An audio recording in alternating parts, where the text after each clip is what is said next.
नमः श्रीवर्धमानाय निर्धूत कलिलात्मने सालोकानां त्रिलोकानां यद्विद्यादर्पणायते यद्विद्यादर्पणायते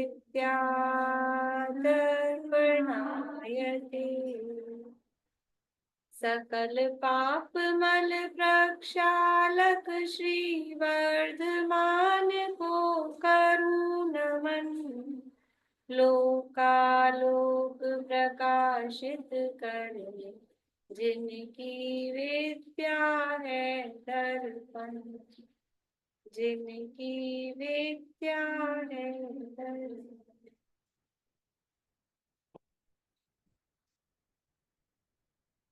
आज पाठ तो नहीं करेंगे, आपको कुछ पूछना है तो बोलिए। नहीं, पाठ ही करना था। पाठ नहीं पाठ यहाँ फिर आवाज नहीं आती सबको। रत्नकरण शावकाचार्य नामक के ग्रंथ है, आचार्य समंत मित्र स्वामी द्वारा रचित। इसका पंचम शिक्षाव्रत अधिकार चल रहा है। पांचवा अधिकार है श्रावकाचार का वर्णन है। श्रावकों को किस तरह की क्रियाएं करनी चाहिए, किस तरह का उनका आचरण होना चाहिए। तो उसके लिए सबसे पहली आवश्यकता है श्रावक होने के लिए सम्यक दर्शन की प्राप्ति है। सम्यक दर्शन अर्थात अपने को जानना, पहचानना, मैं कौन हूँ। कि जिसको मैंने मैं मान रखा है ये मैं नहीं हूँ, ये तो अलग है। ये दिखता है ना सबको कि यही था और कोई चला गया, यही होता तो फिर दोनों को एक साथ जाना चाहिए था। दिखता है लेकिन फिर भी मानते नहीं, मानते नहीं। ये मानने का नाम सम्यक दर्शन है।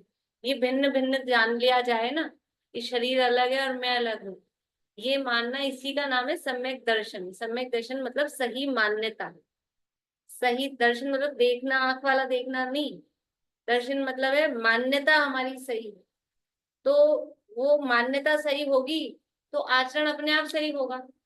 और आचरण सही होने के लिए पहले मान्यता सही होना जरूरी है, नहीं तो फिर वो सब बोझा है, क्रियाकांड है। इसलिए जो कल कह रहे थे ना बबलू साहब, ये बोले स्वाध्याय करो।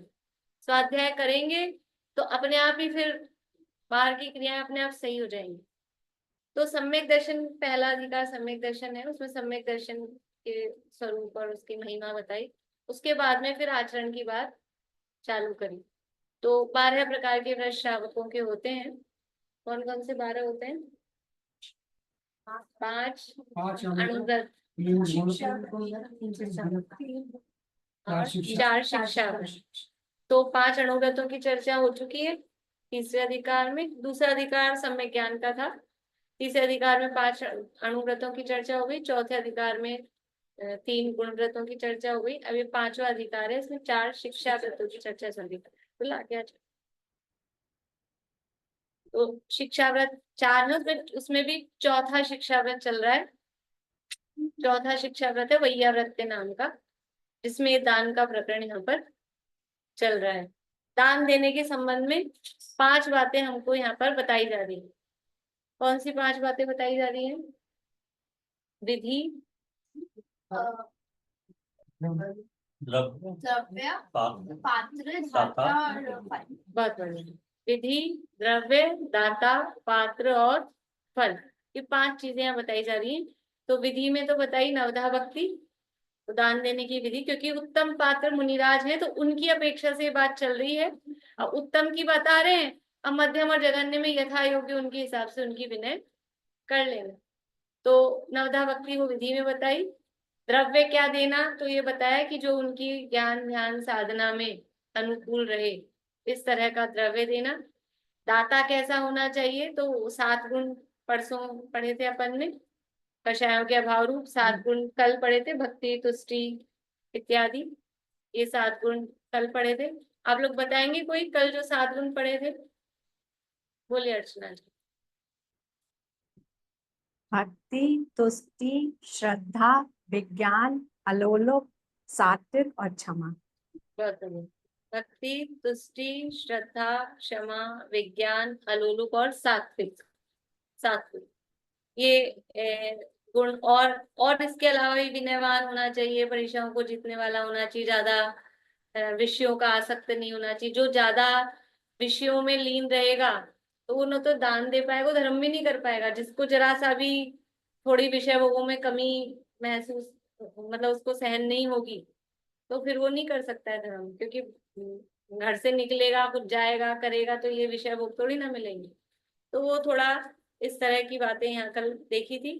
फिर धन की असारता और दान की प्रेरणा की चर्चा यहाँ कल देखी थी कि जो धन है, ये धन मिला भी कैसे है। पूर्व पुण्य के उदय से। धन पुरुषार्थ से नहीं आता, मेहनत करने से नहीं आता है। दुनिया में तो कहता है मेहनत करो तो पैसा आएगा, लेकिन मेहनत करने से पैसा नहीं आता है। कोई व्यक्ति कितनी मेहनत, अच्छा बताओ, मजदूर, चमाले कारीगर होते कितनी मेहनत करते हैं। सुबह से बेचारा एक पार उठा के यहाँ से वहां, यहाँ से वहां, और मिलता क्या है। और एक आदमी खड़ा खड़ा देख रहा है उनको, और उसको क्या मिलता है। उसको मिलता है 5,000 रुपये पर डे मान लो, और इसको मिलेगा 500 रुपये। जो भी जिसकी जो रेट हो, पता नहीं मुझे। वो पुरुषार्थ तो अपने आप होता है। कल मैंने एक कहानी सुनाई थी, कल नहीं आ पाए थे, कि वो धन्य कुमार की बताई थी। कुछ नहीं कर रहा था, टूटी खाट खरीद लाया, तो टूटी खाट का पाया टूट गया, तो उसमें से हीरे जवाहरात निकल गए। धन्य पैसा पुण्य के उदय से आता है। इसका मतलब ये नहीं होता है कि फिर बैठे रहेंगे, वो तो वो हो जाता है। लेकिन जो बैठा रहे तो भी अगर उसका पुण्य होता है तो आता है। तो वो पुण्य का मतलब क्या, पिछले भाव में उसने किया था। और पुण्य कैसे बनता है, कि कुछ ना कुछ अच्छे परिणामों से, अच्छे भावों से, शुभ भावों से पुण्य बनता है। तो पिछले भाव में कुछ धर्म कर्म किया होगा, तो यहाँ पर अभी अपने को सब अनुकूलता बढ़िया दिख रहा है। और इस भाव में हम उसको भोगने में ही लगे रहे, बस मिल गया अपने को तो मिल गया, तो आराम में अपन समझ लो धर्म के नाम पे जो भी है, भगवान पंच परमेश्वरी, इन सबको भूल गए और विषय भोगों में लीन रहे। ये जो मिल गया है बस इसमें लीन रहे, तो क्या होगा, क्या बंधेगा फिर, पाप, पाप बंधेगा। तो अब अगले भाव में आपको मिलेगा, फिर नहीं मिलेगा, फिर कुत्ता बिल्ली तिरंज गति में चले जाएंगे। विषय भोगों में लीन रहने का फल नरक और तिरंज गति ही है। फिर वहां क्या मिलेगा, कुत्ता बिल्ली बन गए, नरक में चले गए, तब तो कोई वो ही नहीं है। और यहाँ देखते हैं हालत तिरंजों की क्या है। इसलिए धन मिला है तो ये विचार करना चाहिए कि पूर्व पुण्य के उदय से धन मिला है, तो उस धन में को भोगने में इतने लीन ना हो जाए कि पता लगा कि वो दुर्गति में चले गए। ऐसा। तो यहाँ पर दान की प्रेरणा यहाँ दे रहे हैं। पेज नंबर 172 है। श्लोक अपना चल रहा था 113 नंबर का, और उसके अंतर्गत ये 172 नंबर का पेज है। देखिए आगे पढ़ते हैं।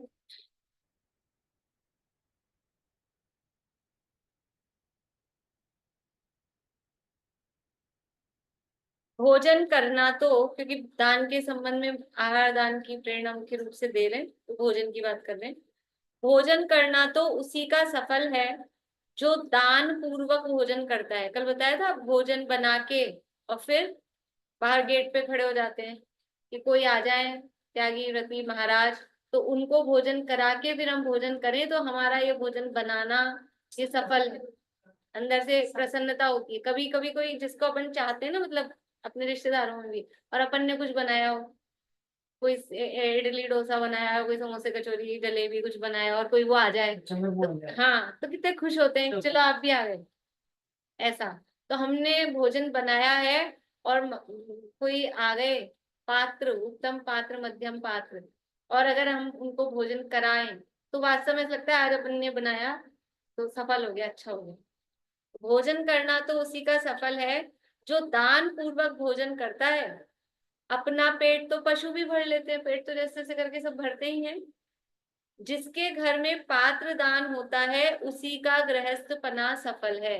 घर, ये तो पता है, ये कोई कोई जैनों की बात है अकेला, ऐसे नहीं है ये। और आप सामान्य पढ़ोगे ना, ये नीति के श्लोकों में भी आता है, दान देकर ही वरना घर ऐसा है कि शमशान तुल्य जिस घर में दान नहीं होता, और ऐसे ऐसे श्लोक नीति के भी मिलते हैं। तुम लोगों ने पढ़े नहीं, तब संस्कृत संस्कृत में इस तरह के श्लोक आते हैं नीति में भी।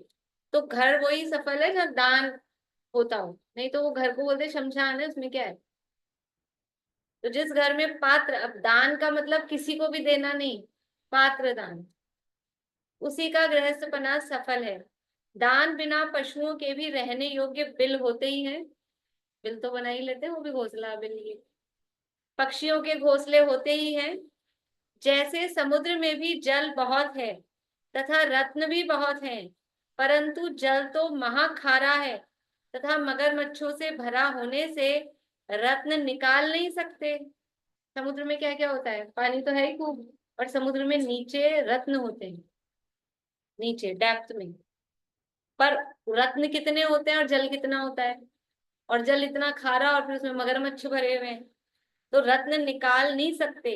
इसलिए रत्न व जल उपकार न कर सकने के कारण निष्फल है। इतना बड़ा समुद्र, पानी है वो किस काम का, पीने के काम का भी नहीं, खारा पानी है, और रतन भरे हैं उसमें नीचे, लेकिन वो निकाल नहीं पाते, तो किस काम के, जब निकाल नहीं पा रहे।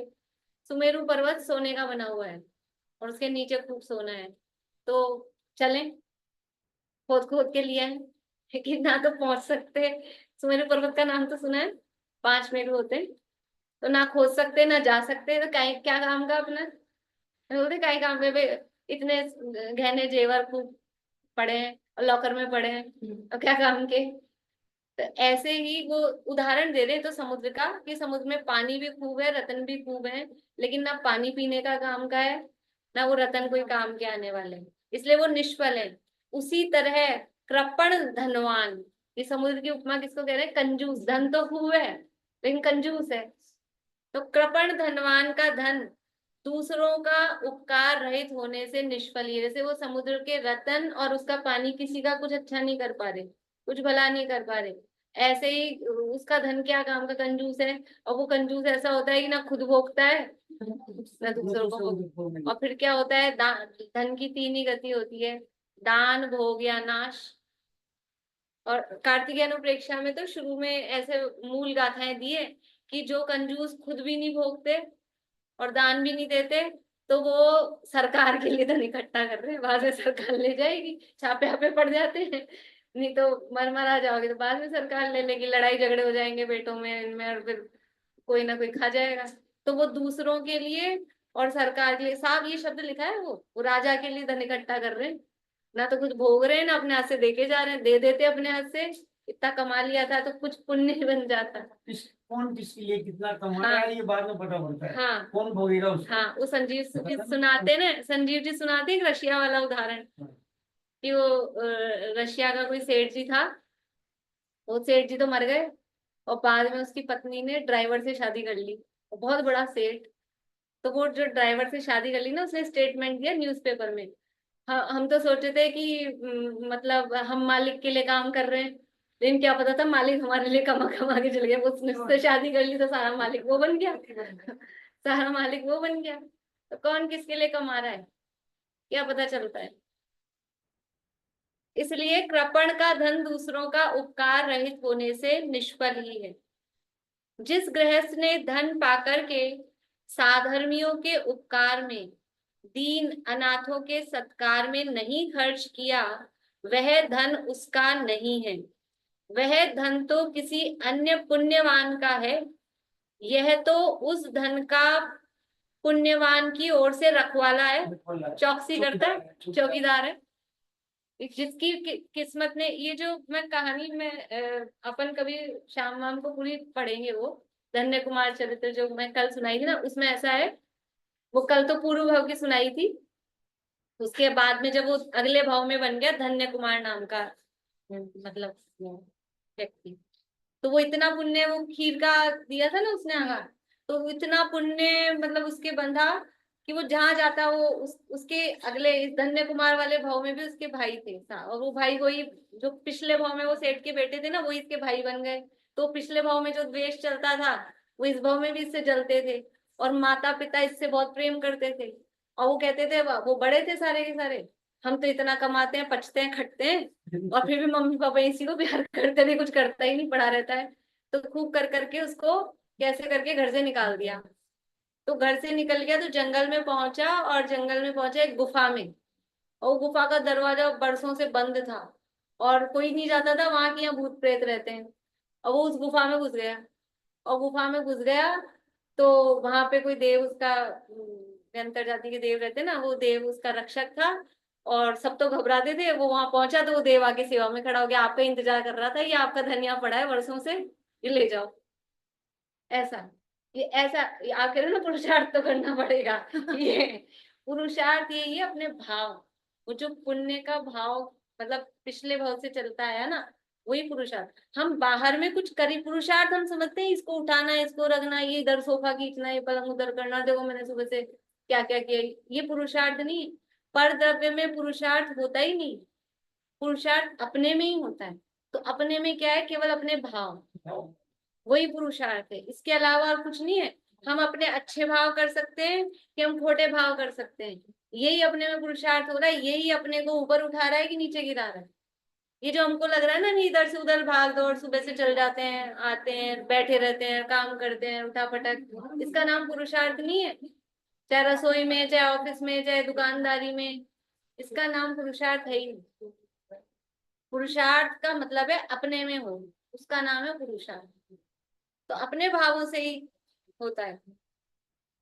तो वो तो उसका रखवाला है, चौकसी करता है। देखो पुण्य के उदय के बिना कभी किसी को मिलता नहीं, दुकानों पे भी लिखा रहता है भाग समय से पहले और भाग्य से अधिक, कभी किसी को नहीं मिलता। एक और समझ लो छोटी सी एक घटना आती है कि एक बार एक सेठ जी थे और लड़की की शादी करी, तो शादी करी तो फिर बाद में ऐसा हुआ कि जमाई का थोड़ा व्यापार धंधा ठप हो गया, परेशानी में आ गए थोड़ा, मतलब आर्थिक रूप से। तो वो सेठानी बहुत सेठ जी को करती रहती, आपके पास इतना धन है और अपनी बच्ची परेशान होती है, आप मदद क्यों नहीं करते हो, मदद क्यों नहीं करते हो, कुछ मदद तो करो।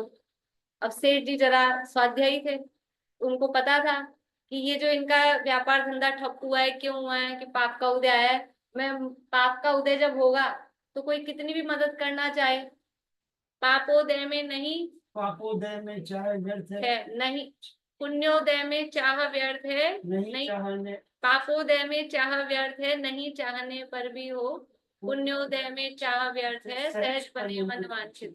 तो पाप का उदय और हम चाहें कि इसका अच्छा हो जाए, अच्छा हो जाए, लेकिन नहीं होगा। तो सेठ जी तो समझते थे, लेकिन अब वो सेठानी मानती नहीं थी, तो चुप रहते थे। तो सेठानी ने देखा ये तो कुछ करेंगे नहीं, मैं ही कुछ करती हूँ। तो एक दिन आए जवाई जी ऐसे ही मिलने, कोई काम से आ निकल रहे होंगे, तो वो सोचे चलो मिलता चलूं सास ससुर से।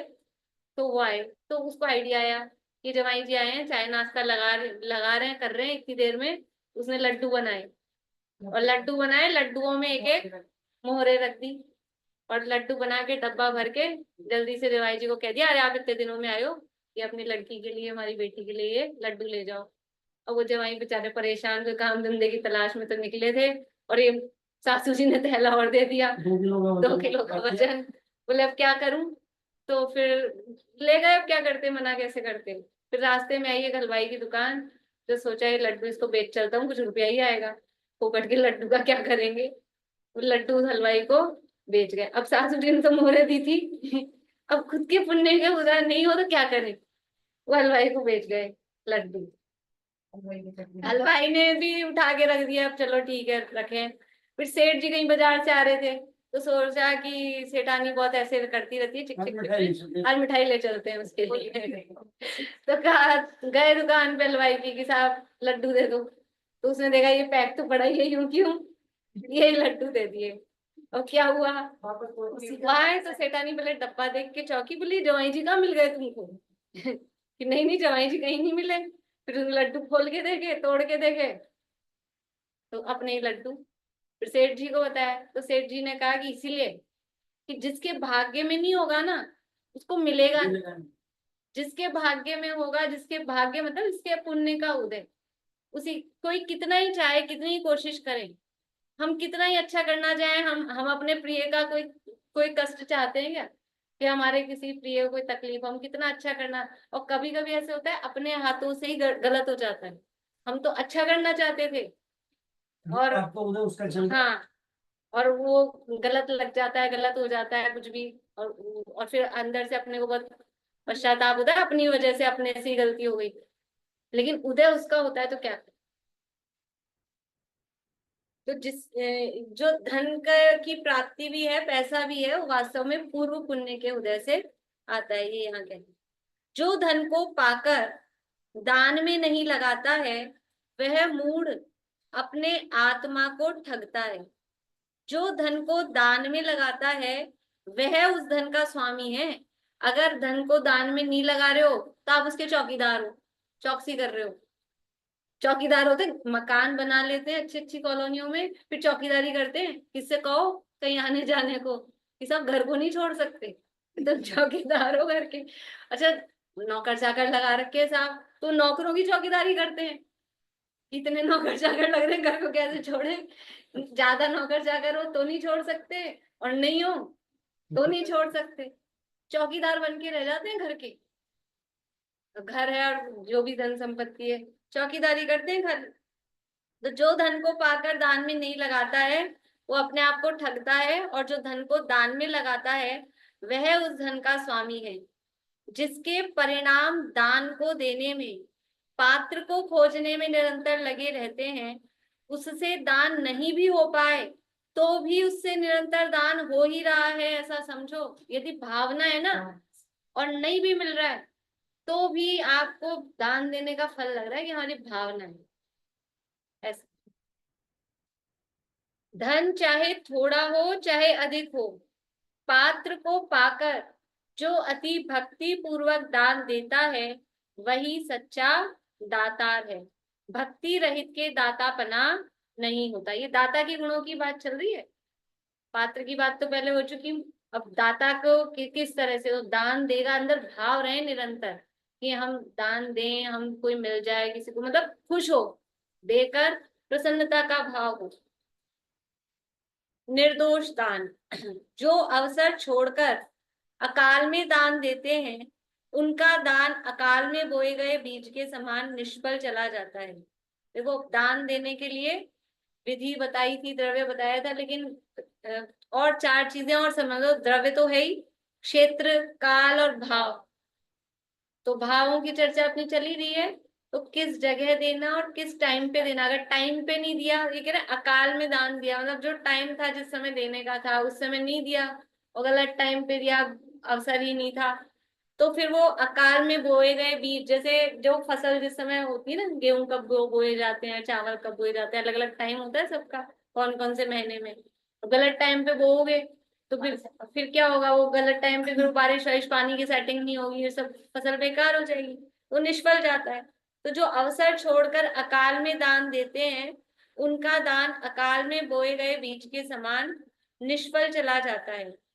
जो अपात्र को दान देते हैं उनका दान बंजर भूमि में बोए बीज के समान निरर्थक हो जाता है। अपात्र को दान देते हैं, अपात्र का क्या मतलब है? अपात्र किसे कहेंगे? बोलिए नीलम भाभी, अपात्र किसे कहेंगे? अन्यमति के लिए कहा गया है अपात्र ना। और जो सही बोल रही है? अपात्र का अर्थ, कुछ लोग ऐसे कर रहे हैं, कुछ लोग ऐसे कर रहे हैं। मिथ्या दृष्टि जो होते हैं वो अपात्र। मिथ्या दृष्टि तो है, बात दो चीजें थी ना, एक तो लिंग उनका वेश, और एक सम्यक तो मिथ्या, वो दो चीजें। बोले रेणु जी। जो द्रव्यलिंग और भावलिंग दोनों से रहित हो वो अपात्र है। हाँ, जो द्रव्यलिंग और भावलिंग दोनों से रहते, जवाब सही दिया था उन्होंने। जो अन्यमति जो है ना वो अपात्र है। तो अपात्र को दिया गया दान वो बंजर भूमि में बोए गए बीज के समान निरर्थक हो जाता है। दुष्ट को दिया दान सर्प को पिलाए दूध मिश्री के समान, दातार को संसार के घोर दुख, मरण, जलन देने को विष के समान फल देता है। किसी दुष्ट व्यक्ति को दान दिया तो सांप को कितना ही गुड़ मिला मिला के, मिश्री मिला मिला के दूध पिलाओ मीठा कर करके, फिर भी क्या होगा, निकलेगा क्या? जहर ही उगलेगा। ऐसे दुष्ट को कितना ही दान दो, उस सांप को पिलाए गए दूध के समान वो अपने को ही तकलीफ करेगा। इसलिए पात्र का निर्णय भी करना बहुत जरूरी है, और उसका फल इफेक्ट उसी के हिसाब से आएगा। कि हम तो साहब दूध पिला रहे हैं, किसी को भी पिलाएं तो दूध पिला रहे हो, लेकिन जिसको पिला रहे हो वो बना क्या रहा है, उसका प्रोडक्शन क्या हो रहा है? प्रोडक्शन तो जहर का ही कर रहा है ना वो।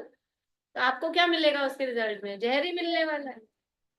इसलिए पात्र का निर्णय किसको देना, अपात्र को, कुपात्र को दान नहीं देना। पात्र का निर्णय करके योग्य स्थान पर ही दान देना चाहिए। अपने भाग्य प्रमाण जितना धन मिले उतने में दान का हिस्सा निकालने का भाव करना चाहिए। ऐसा नहीं विचारना चाहिए कि यदि मेरे पास अधिक धन होता तो अधिक दान करता, मेरे पास धन कम है इसलिए नहीं कर रहा, ज्यादा हो जाता तो करता। ऐसा नहीं, जितना है उतने में से ही, ये जैसे जितना है उतने में से ही अपन अपना बजट बनाते हैं ना, वही घर गृहस्थी का, तो दान भी वो एक पार्ट है अपनी लाइफ का, समझ लो गृहस्थी का। वो दान का हिस्सा उसमें से निकालना चाहिए।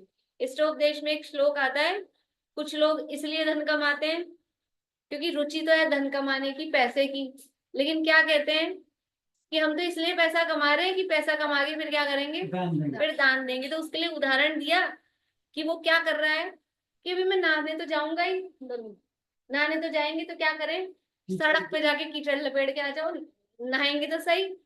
तो उसमें लिखा है कि ऐसा है उसका जो दान देने के लिए कमा रहा है, इसलिए ये कह के कमा रहा है कि मैं दान दूंगा, तो वो ऐसा कर रहा है कीचड़ लपेट रहा है, नहाने से पहले अपने शरीर पर कीचड़ लपेट रहा है। तो बोल रहे हैं दान देने के लिए कमाने की जरूरत नहीं है, तुम अपने घर गृहस्थी के लिए कमाते हो, ये मायाचारी कर रहे हो कि हम दान देने के लिए कमा रहे हैं ऐसा कह के, ये तो मायाचारी है। तुम अपने लिए कमा रहे हो, उसमें से ही दान देने का भाव रखो, अलग से दान देने के लिए कमाने की जरूरत नहीं। तो कमाना छोड़कर, होते हैं ना प्रतिमाधारी जो है, आरंभ त्याग प्रतिमा जिन्होंने कर दी महाराज है, तो वो नहीं कमाते तो जरूरी नहीं मत दो। तो वो दान अकेला यही थोड़ी ना, रुपया पैसा या भोजन यही दान नहीं है। दान कितने प्रकार के होते हैं, बोल रश्मि भाभी।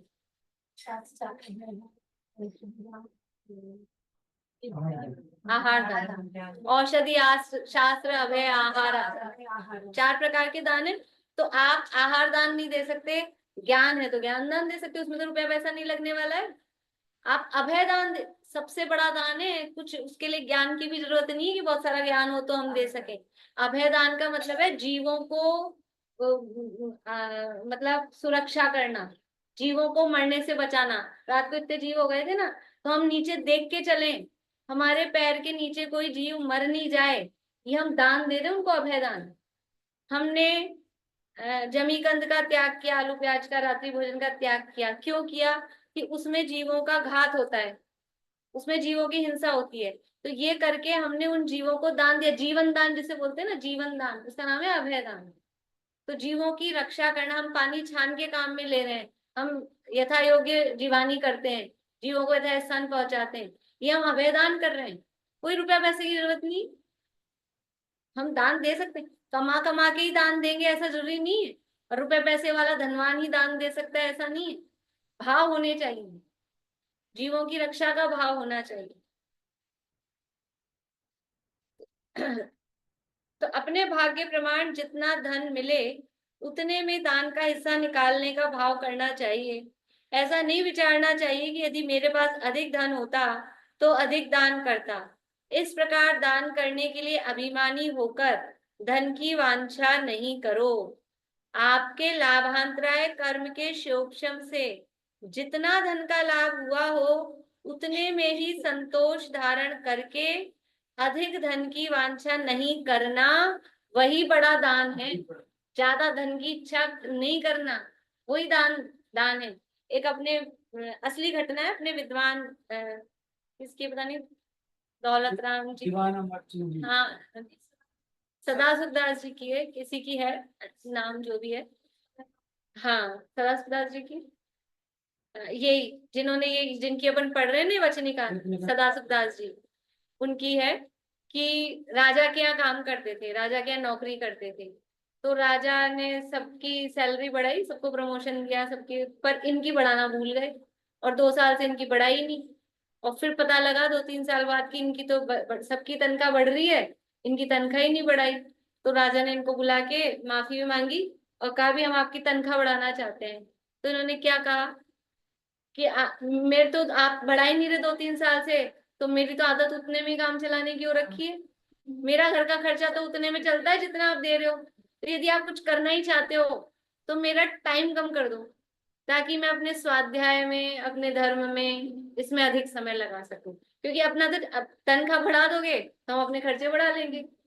अभी अपन एडजस्ट हैं, उसी में सेटल है, इतने में अपना काम चलता है। तो आपको यदि कुछ करना ही है तो टाइम कम कर दो। तो फिर राजा ने क्या किया, टाइम भी कम किया, तनख्वाह भी बढ़ा दी। तो ये है, मतलब अधिक धन की इच्छा नहीं करो। आप कम धन में ही काम चला रहे हो, उसी में से दान, वो ही संतुष्ट हो, वही बड़ा दान है। कोई बहुत बड़ा रुपया, मतलब अमीर आदमी होगा वही दान कर सकता है, ऐसा नहीं है।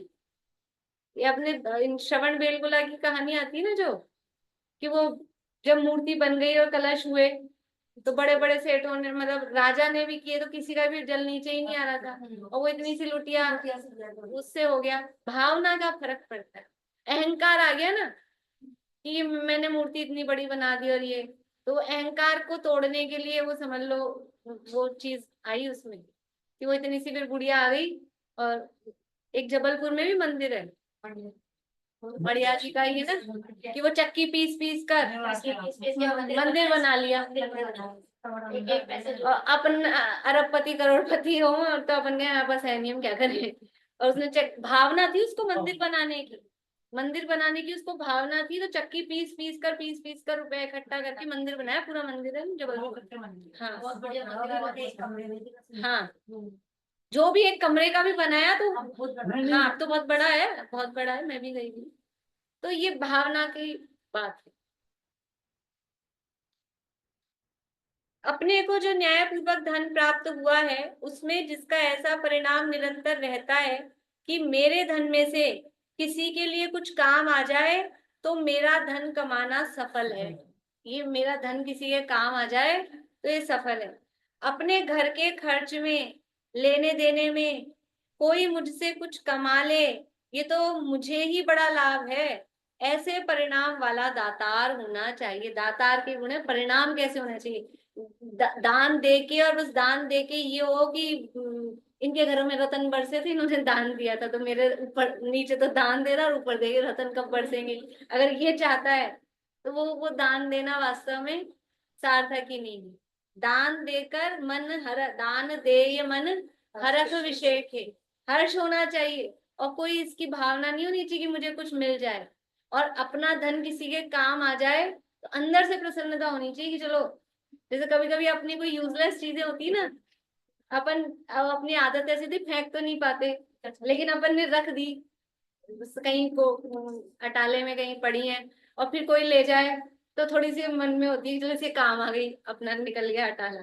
तो ऐसा अपना मतलब वो अटाले यूजलेस वाली नहीं, अपनी अच्छी चीज भी, काम की चीज भी किसी के काम आ जाए तो अंदर से वैसी प्रसन्नता है, वो प्रसन्नता का भाव है तो सफल है।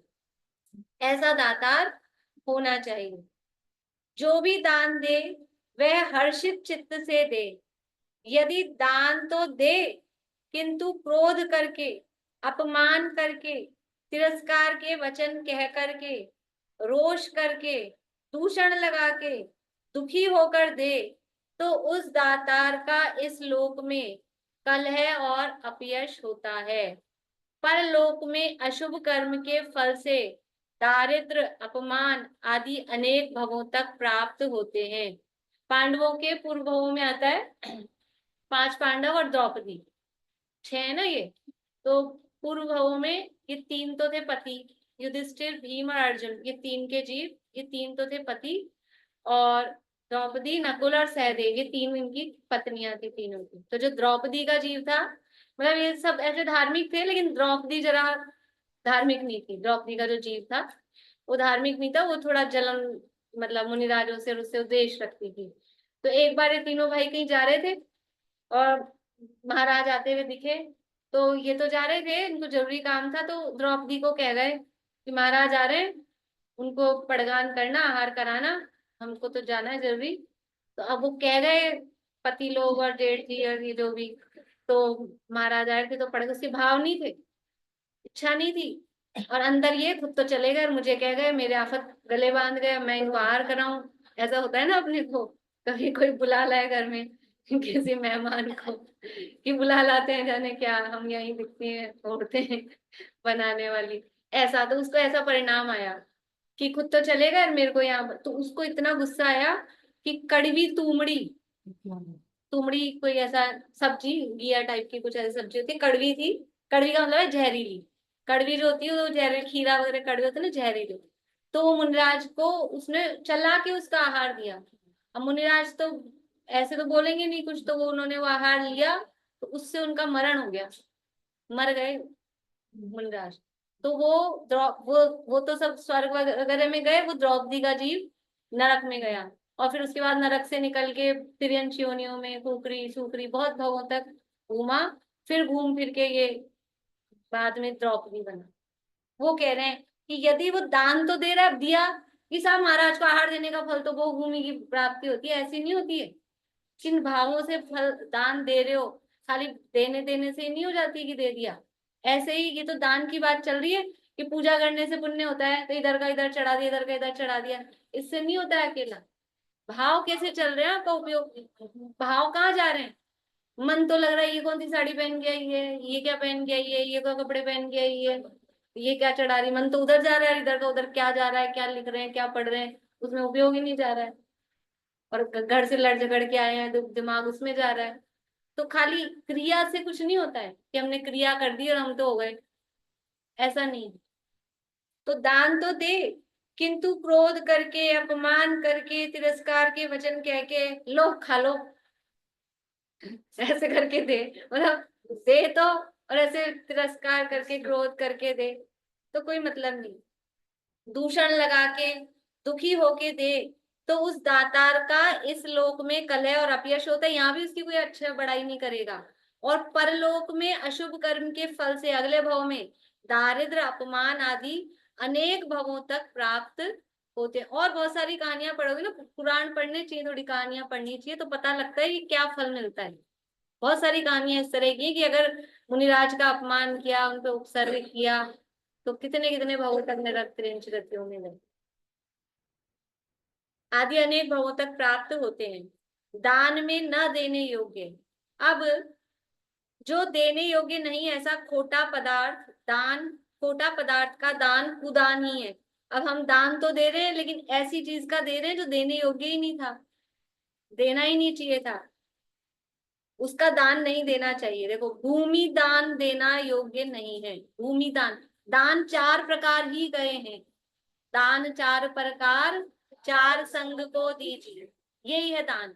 औषधि, शास्त्र, अभय और आहार। और चार संग कौन है वीरू जी, चार संग पता है? चार संग बिजली उद्वार, ये तो अगली लाइन है। ऐसी तो हम पूजा तो पढ़ते हैं, लेकिन हम उसका अर्थ समझते नहीं है। ठीक है, पूजा पढ़ते हैं तो उसमें उपयोग है, तो अर्थ भी समझना चाहिए। चार संग क्या है?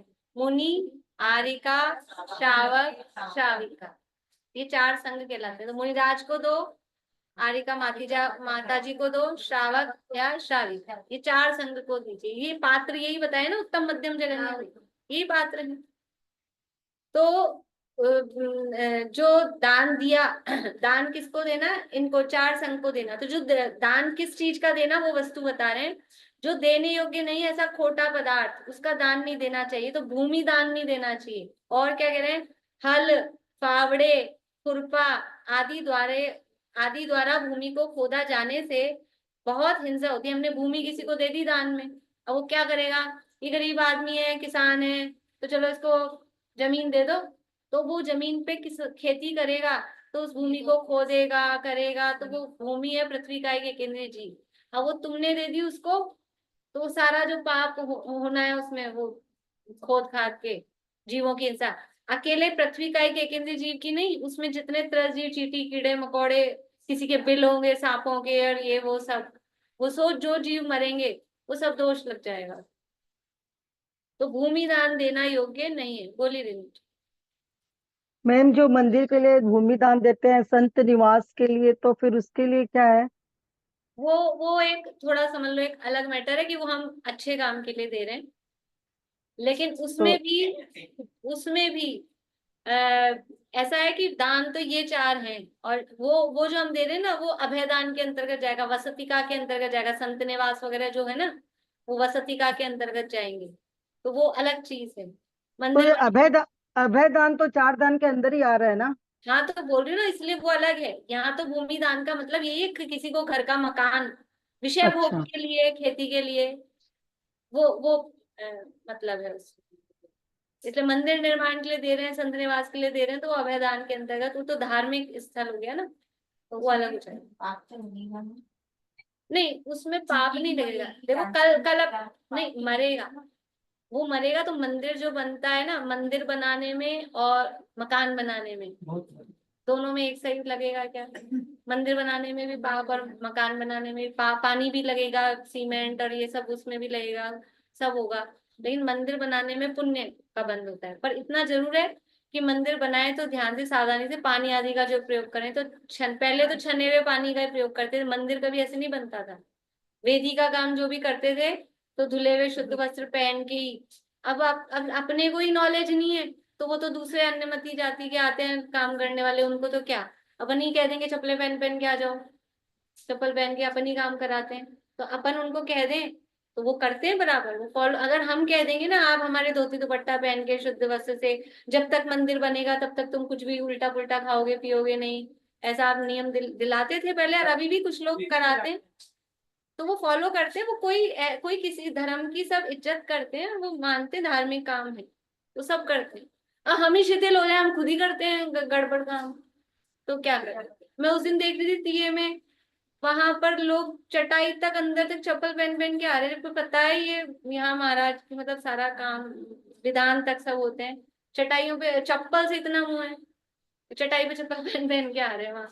तो ये तो अपनी गलती है ना, कोई काम करने वाला थोड़ी ना पहन के रहा, वो तो चप्पल खोल के आएगा, और अपन चप्पल पहन के आ रहे हैं। तो ये अपनी शिथिलताएं हैं। क्यों है? क्योंकि पढ़ते स्वाध्याय नहीं करते, प्रॉब्लम बस इतनी है, शास्त्र खोल के पढ़ते ही नहीं। तो भूमि में हल फावड़े खुरपा आदि द्वारा भूमि को खोदा जाना, उससे हिंसा बहुत होती है। बहुत आरंभ, आरंभ मतलब ये पाप होता है, हिंसा आदि, हिंसा जिसमें होती है उसको आरंभ बोलते हैं। पंचेंद्रिय आदि सर्प चूहा हिरण सुअर आदि बड़े बड़े जीवों को अनाज का नुकसान करने वाले समझकर मार डालते हैं। वहां खेतों में सांप आ रहे हैं, आ रहे हैं, मार देते सीधा इस तरह से, और वो दवाइयां डाल देंगे, वो भी मारने की होती है, वो भी मरने की होती है। भूमि की ममता से भाई भाई आपस में मारपीट करके मर जाते हैं, भूमि का दान किसी को दिया वो भाइयों में और इसमें वो हो जाएगा। तीव्र राग का कारण है, ऐसे भूमि दान से महाघोर पाप का बंध जानो। महाहिंसा का कारण जिससे अनेक प्रकार की हिंसा होती है, ऐसे लोहे का दान महाकुदान है, उसे महाकुदान जानकर उसे छोड़ना। देखो ये क्या क्या बता रहे हैं, भूमि दान नहीं, लोहे की वस्तुएं दान नहीं। अपने यहाँ भी शादी ब्याह में श्री श्याम जी कैंची सुई देते हैं शादी में लड़की को? नहीं देते। क्यों? ये हिंसा के उपकरण है। चक्कू नहीं देते, ये हिंसा के उपकरण है, ये नहीं देते। ये अनर्थ दंड के अंतर्गत भी आता है, हिंसा दान नाम का अनर्थ दंड, कि कभी किसी को माचिस लाइटर ये चीजें गिफ्ट में या वैसे भी मांगने पर भी अवॉइड करनी चाहिए, कि वो पता नहीं उससे क्या ये तो चक्कू है तो अपने ही है, कि ये तो भिंडी बनाए, भिंडी बनाएंगे बिना देखे इन्होंने चला दी, लटकट गई, तो चक्कू किसका था? आपने दिया था, अनुमोदना का पाप लगेगा। और कोई आलू प्याज और कुछ कुछ खाता हो तो वो तो कहना ही क्या है, पता नहीं वो क्या काम ले।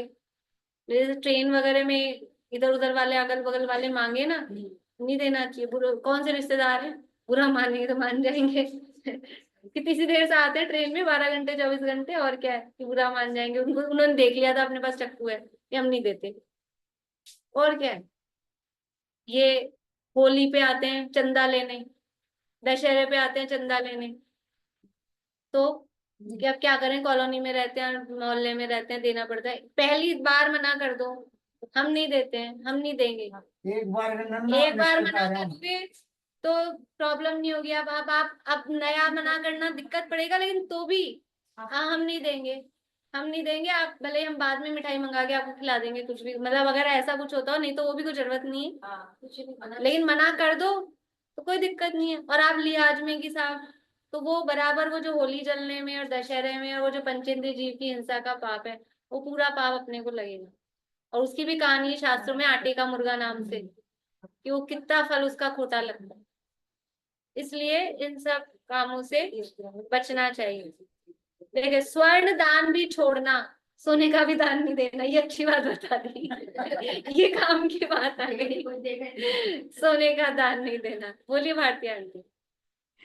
नहीं, आप बोल रहे हैं ना कि मतलब दान नहीं देना चाहिए। अभी आप कैलकाटा में पूजा के लिए दान जैसे हमको देना ही पड़ता है। नहीं तो नहीं, यहाँ पे आप नहीं सकते हो, आप कुछ भी बोल दो, वो आपको देना ही, वो मतलब समझ लीजिए वो रंगदारी टाइप नहीं होता है लाठी के जोर पे, वो वैसे लेके जाते हैं वो लोग।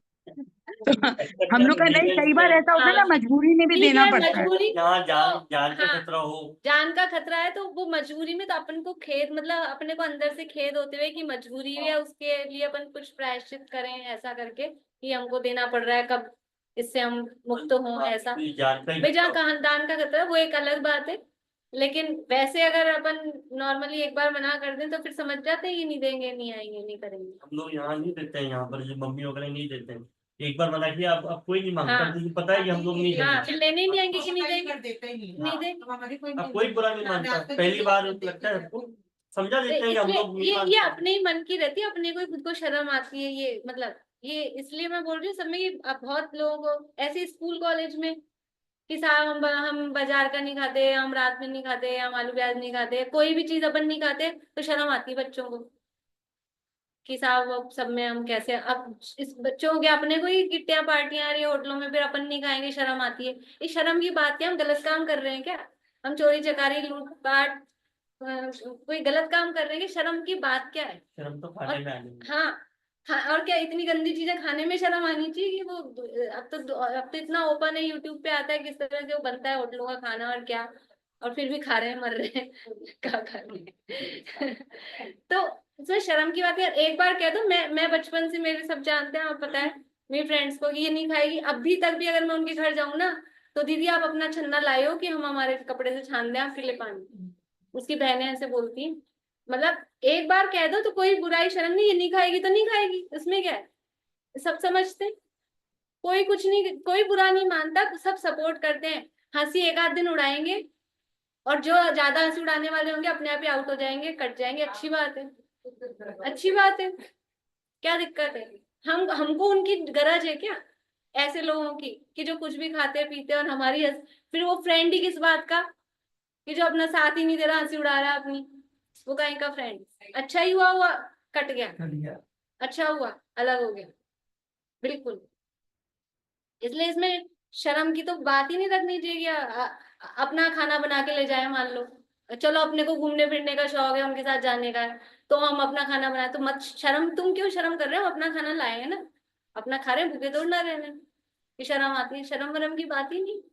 जिसको शर्म आए वो बैठे रहो फिर, यही है।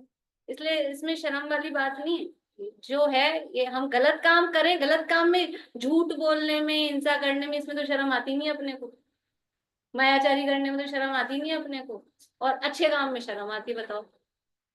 धार्मिक होने में शर्म आती है, और विषय भोगी कषाई होने में शर्म नहीं आ रही। कैसे कैसे परिणाम, कैसी स्थिति हो गई अपनी, धार्मिक होने में अपने को शर्म आती है। इसलिए अब ये सोने वाली बात कल करेंगे। अभी समय हो गया अपना सोने वाली बता, सोने की। एक दिन का सोना बच्चे। चलो, स्वर्ण दान भी छोड़ना, जिसे प्राप्त करने वाला नाश को प्राप्त हो जाए। महाराजा सोना किसी को दान में दिया, छुपा छुपा के रखना पड़ता है ना, ये पहन लिया, फिर छुपा के जाओ, चैन सड़क पे जा रहे हैं तो चैन यहीं खोल के जाओ। तो अभी सोना किसी को दे दिया, पता लग गया इसके पास सोना है, उसको लूटने वाले आ जाएंगे, उसको मारने वाले आ जाएंगे। तो जिससे प्राप्त करने वाला नाश को प्राप्त हो जाए, मारा जाए, सदा काल भयभीत बना रहे, डरा रहे कि सोना हमारा कुछ ले ना जाए, छीन ना जाए, संयम का नाश कर दे। इस धन से राग द्वेष काम क्रोध लोभ मद भय आरंभ आदि की प्रचुर उत्पत्ति होती है, आत्मा का स्वरूप विस्मरण हो जाता है। इसलिए वीतराग धर्म के इच्छुक को स्वर्ण दान देने के वीतराग धर्म के इच्छुक को स्वर्ण दान देने को पाप समझकर त्याग देना चाहिए। मतलब दान देने की यही चीजें हैं, औषधि, शास्त्र, अभय और आहार। जो हमारी धर्म साधना में साधक हों वही वस्तुएं दान देने योग्य हैं वास्तव में। तो आहार दान भी पात्रों को, वो उनकी धर्म साधना में, मुनिराज आदि के। शास्त्र दान वो ज्ञान में काम आएगा। अभय दान तो वो जीवों की जीवन की रक्षा के लिए है। और औषधि, तो औषधि भी वही स्वास्थ्य आदि के लिए। तो उसके, तो जो हमारे धर्म साधना में सहायक हो वो ही वस्तु दान देने योग्य। द्रव्य है ना, द्रव्य किस वस्तु का दान देना, तो जो हमारे ध्यान, अध्ययन, स्वाध्याय में, आराधना में काम आए वही दान देने योग्य है। चारों दानों में उत्कृष्ट दान कौन सा है, ये थोड़ा सा करेंगे, लास्ट में चर्चा करना। अच्छा। अगर किसी ने ले लिया तो सोने का नाम किसी ने ले लिया, तो किसी ने अब दिया है तो किस, देखो एक तो सोने का दान ऐसा है मंदिर में शिखर बन रहा होता है तो वो अलग है, मंदिर वाला मैटर तो अलग है। मंदिर में दान दिया तो वो तो धर्म के काम में दिया। मंदिर में सोने का काम हो रहा है, हमने अब सोना दिया उसके लिए देते हैं, तो वो तो मंदिर में दिया है, वो तो अच्छी बात है। लेकिन यहाँ तो बात चल रही है दूसरों को, अपने गृहस्थी में या जो दुनिया में लोग हैं उनको किसी को दान दिया, हमने सोना दे दिया। जैसे कन्यादान कन्यादान दान ही नहीं है, कन्यादान शिक्षा दान रहेगा ही नहीं है, आएगा इसमें आएगा, ये अगला, ये कल ही आएगा कन्यादान की बात। कन्यादान नाम का अपने यहाँ दान ही नहीं है।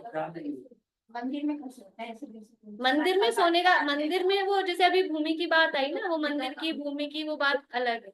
वो मंदिर मंदिर वाली बात पूछ रही थी क्या मैं, बोल, मंदिर वाली बात ही पूछ रही थी। माँ सोना चांदी देते हैं ना दान में। मंदिर की बात अलग है। मंदिर में तो सोने के बर्तन वगैरह दे रहे हैं, या काम मंदिर में काम होता है तब देते ही सब लोग लेते हैं। कभी सोने का कुछ ला बल्ला छत्र वगैरह, मतलब कुछ भी तो हाँ तो देते हैं ना। मंदिर की बात अलग है, मंदिर की बात नहीं चल रही यहाँ, तो जो औरों में आपस में देते हैं ना उसकी बात चल रही। ठीक, बहन बेटी को देने में बहन देखो देने में दिक्कत नहीं, वो देते हैं, मतलब जो शादी ब्याह होगा, जो प्रसंग होगा वो देते हैं, लेकिन उसको दान मान के वो धर्म है कि ऐसा ऐसा नहीं। हाँ, वो दान के अंतर्गत नहीं आएगा, दिया जाएगा, देने का निषेध नहीं। काम तो सारे ही होंगे लोक व्यवहार में जो भी, लेकिन यहाँ दान चल रहा है जो वैयावृत्ति के अंतर्गत या धर्म के प्रसंग में जो दान है उसकी बात।